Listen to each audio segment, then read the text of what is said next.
Hey guys, so in today's workout that I have for you, it's going to be a little bit of a different and unique challenge. We're going to be putting our muscular endurance to the test through a series of different movements. We're going to do a section that is repetition-based movements for a duration of time, and then we're going to do a section of sustained isometric movements where we're holding different positions for a sustained period of time. Now, generally speaking, the two most popular types of workouts that people are driven towards are either cardio-based workouts where they're doing some sort of steady state or maybe even interval style of running, jogging, rowing, walking, cycling, swimming, or any of the other cardio modalities that are really common. Now, the other type of workout a lot of people tend to go for is strength-based workouts, where they're doing sets and repetitions of exercises, whether it's in high load or high volume, in hopes of building muscle mass and muscle strength. The muscular endurance is a component of fitness that is often overlooked, but it's super important. Training for muscular endurance does help us to facilitate more strength gains when we work on those types of workouts, and muscular endurance workouts often are also very aerobic in nature, so they do also help to enhance our cardiovascular output as well. Now, because when we train for muscular endurance, we are often doing one movement or type of movement for a sustained period of time, these types of workouts also pose a mental challenge where we have to really push ourselves to hang in there, even though it may be burning or we may be tired, to try to keep going for whatever the duration of time or the amount of reps that we're aiming for. So hopefully this will pose to be a fun challenge as well as a good workout for you guys today. So in the first section, we're going to start off with 3 minutes of max repetition bodyweight squats. So basically, from start to finish on a 3-minute timer, you're going to perform a basic bodyweight squat, trying to keep each movement as consistent or each repetition as consistent as possible so that you get a really true idea of how many you're capable of doing in a 3-minute time period.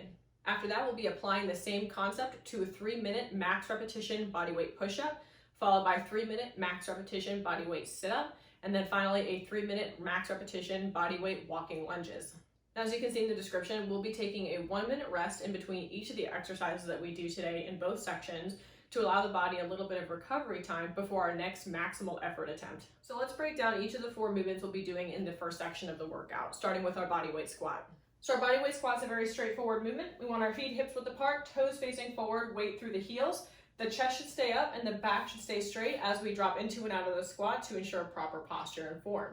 Now on the squat, we're going to hinge from the hips and push our butt back while keeping the weight in the heels as if we're sitting back into a chair, aiming to get as low as we can before we stand up, extending the hips at the top of the movement, and then begin our next rep. Now, because you're going to be doing these squats for 3 total minutes, you don't have to make it an all-out race. You want to try to pick a pace that you can keep consistent so that you can continue working and putting out reps through the entire 3 minutes without taking breaks. So essentially, you want to try to find a tempo, not just for squats, but for all these 4 movements we're going to be doing in this first section. So that way you can kind of make it a rhythm of going down and up in your squat in this case, and continue doing that for the total of 3 minutes. Now, if you have access to a full-length mirror, it's a great assistant to use in this type of workout as you're striving to keep the repetitions as consistent as possible as you perform a multitude of them. So the next movement is the bodyweight push-up. So for our push-up, we want to arrive at the top of a plank or push-up position with the hands aligned under the shoulders and the feet hips width apart, and the body should form a nice straight line. From here, we're going to keep the core engaged so the body stays straight as we bend at the elbows to drop the chest to the floor before pushing back up till the elbows are fully extended.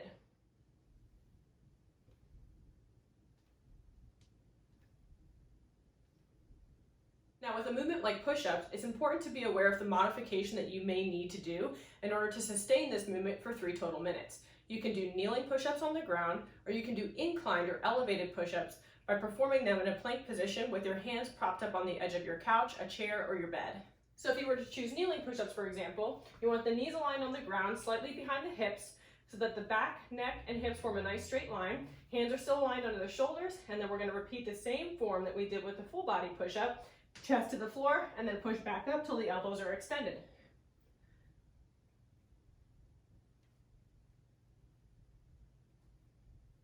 Again, try to find a nice steady tempo that you can do consistently for 3 total minutes. So the next movement is our bodyweight sit-up. So for our sit-up, we want our legs extended away from the body, nice soft bend in the knees.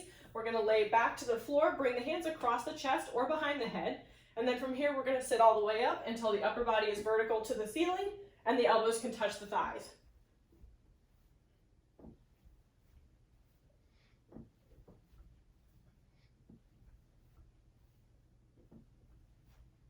again, knowing your modifications that you may need is important for this type of a workout. Doing 3 minutes of sit-ups may be a little strenuous if you haven't quite developed that core and low back strength yet, so you can opt for crunches instead if you need to. So for crunches, we're going to bring our feet flat on the floor with the knees bent. Again, the hands are going to come either across the chest or behind the head, whichever is preferable for you. And then we're going to simply curl the head, neck, and shoulders up, getting that nice, good, tight squeeze through the abdominals, and then lay back down until the head touches the floor, or the mat if you're using one.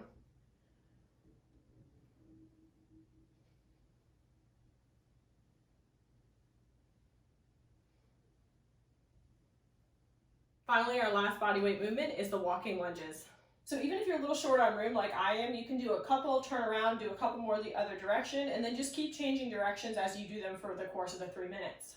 So for walking lunges, remember you want to start nice and tall, shoulders back, stacked over the hips, and try to keep the body as upright throughout the movements as you can to keep all the work in the legs and the core as you strive to maintain balance as you're performing this dynamic strength exercise. So start with one leg first. I'll use my right to step forward, dropping that back knee toward the floor. And that knee should get close to the floor but without banging on the ground. The front knee should come right over the middle portion of the foot without exceeding the toes. And then we'll step through that back leg to come back to the top before we begin our next walking lunge step. Now if you're unsure what to do with your hands as they kind of hang out at your sides, you can always prop them up on your hips if you want to. It's just kind of whatever's comfortable for you.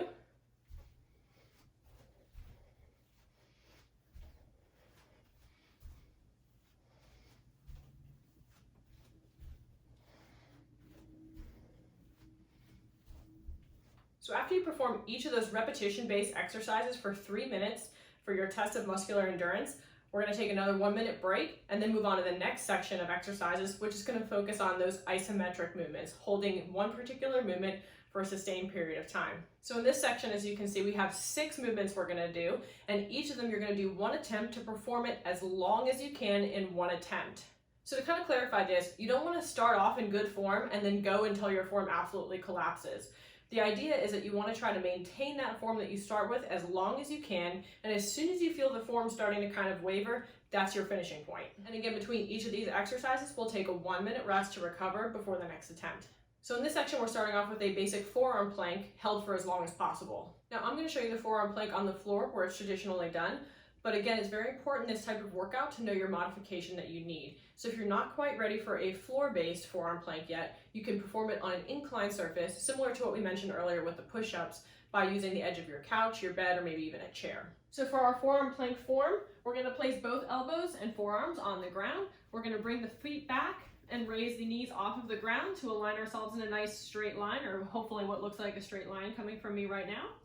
And then this is your position. You want to try to keep your core engaged, so draw the navel in towards the spine to keep the back nice and flat, and remember to continue to breathe throughout so that you won't fatigue as quickly.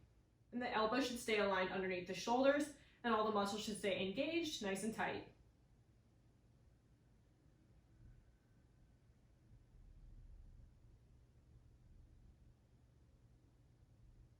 So our next isometric movement is a static lunge hold. We're going to perform this on each side, held for as long as possible.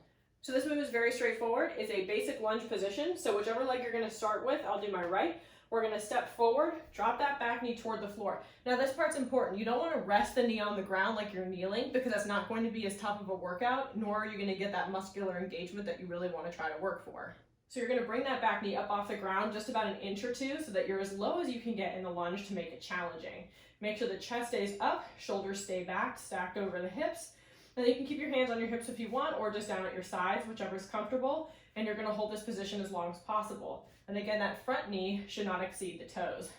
So make sure you're in nice, good form the entire time. And then once you've done one side, you'll simply switch to the other side and hold that side for as long as possible. Now you don't have to match that side to your first side. Do each side for however long you can hold it.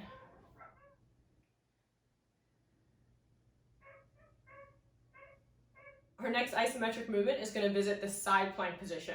Again, we're going to perform it on each side, held for as long as possible. Now, side plank can be modified a couple of ways. So you can do the side plank on the floor with both legs extended. I'll show you that variation first. You can also do the side plank on the floor on the elbow with the bottom leg bent, so it's resting on the floor, providing a little bit of anchor or support. And then you can also do the side plank in a full extended position, but propped on an elevated surface, again using your couch, your bed, or a chair. So for the side plank position, we're going to come down on one elbow, and the elbow should be aligned underneath the shoulder. I'm going to start with the legs fully extended first to show you this version. We're going to bring the hand on top of the hip and then prop up by squeezing through the obliques to keep the core nice and tight, and the hip and the elbow should be angled up towards the ceiling so you're not angling forward or backwards in the movement. And this is your side plank position, so you would just simply hold this for as long as you possibly can in a given attempt.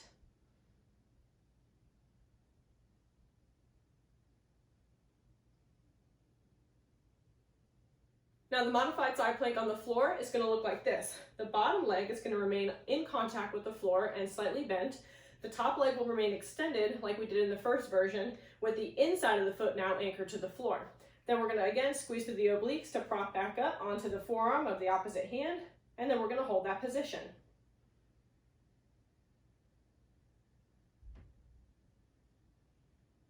So the next isometric exercise you'll be putting to the test is going to be a wall sit. So you can do this exercise against a wall, of course. You can also use a door like I'm going to be using since I don't have available wall space in here. But a wall sit is something that a lot of us are familiar with, maybe if we've ever played sports or been to recess or gym class in school when we were young kids. But a wall sit's a great exercise. It's going to challenge the endurance of our lower body muscles, but also the core. So to set up for a wall sit, you want to make sure that the back of your shoulders are against the wall or the door, just some solid surface that you're using. Feet are slightly out in front of you.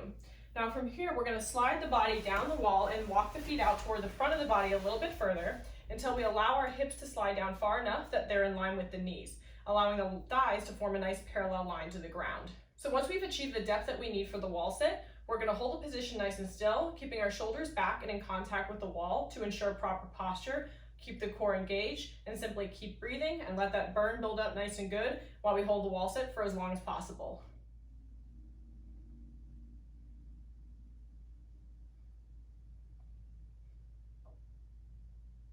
The next isometric exercise we're going to test is the palm plank. So we're going to be back on the ground facing downward like we did for the forearm plank, but we're going to be up on the palms with the arms fully extended in this variation, which is going to pose a little bit of a different challenge to the scapular area of the upper back muscles, the shoulders, and the chest. So for our palm plank, we want our hands aligned underneath the shoulders just like we're about to begin a push-up. So the feet should be about hips width apart, and then the back should be nice and straight, chest should be straight as well, and our gaze should be down towards the ground so the head and neck stay in a nice neutral position. So we want to keep the core tight by pulling the navel in towards the spine, keeping the back flat, and we're going to hold this position, just breathing continuously for as long as we can.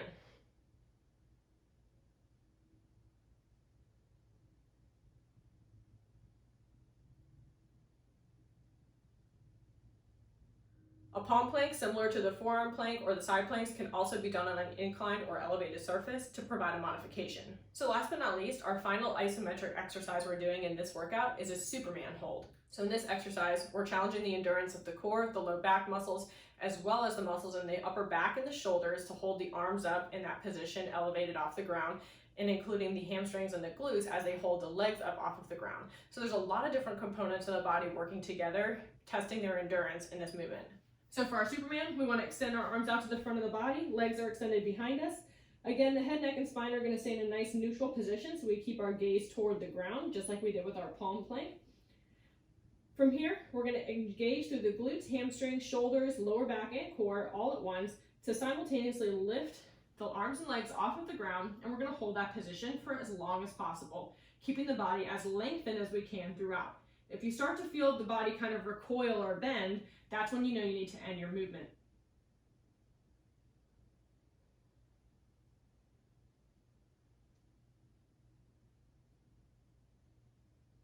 So you guys have lots of different movements to put to the test in today's endurance-based challenge. Make sure that you guys use some of that 1 minute rest that you're taking between each exercise attempted to record either the number of repetitions that you performed in the repetition-based workouts in that first section, or the amount of time that you managed to hold each of the exercises performed in the second part of today's workout. These numbers will be a great baseline for you guys to measure progress in the future if you ever attempt to retest these exercises.